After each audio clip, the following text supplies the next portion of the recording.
So this is going to be a quick explainer video for tone, one of the new plugin instruments in FormKey. Tone was actually designed to be one of the more straightforward synths.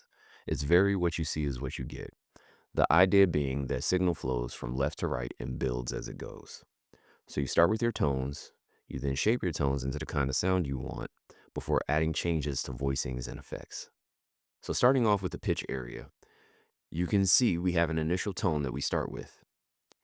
Each tone is going to be what you would normally expect to see in a synthesizer: sine wave, square wave, saw wave, and so on. The difference here is that your tone itself is your control. So if you want to change the tone, you have two options.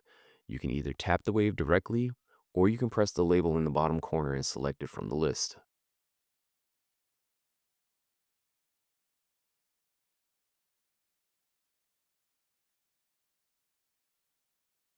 If you want to change the pitch of your wave, you can drag it up or down, down being lower, up being higher.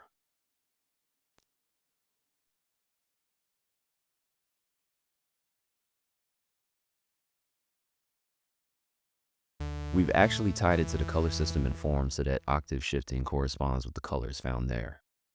The functionality between these two tones is essentially the exact same. The only difference is that our second tone has a detune slider that will let you offset the sound a little bit. White noise does exactly what it says,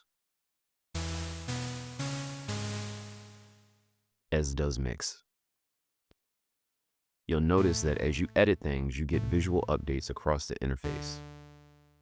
The goal was to make everything in the interface as obvious as possible so you know what you do in one area affects things in other areas as well.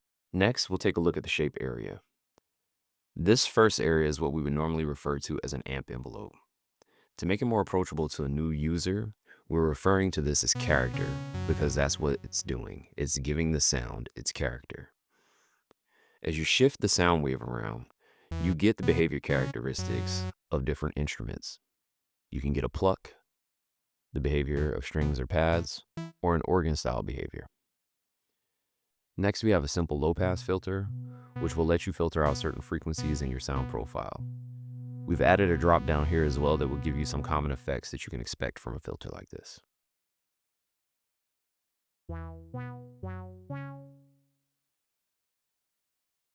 The rest of the interface is straightforward. The voice section lets you stack voices with unison or open up the stereo space with chorus. The effects section gives you a signal delay and reverb to shape the room sound around your audio. And that's going to be it for our overview. If you have any questions, feel free to ask in the comments and I'll respond as quickly as I can.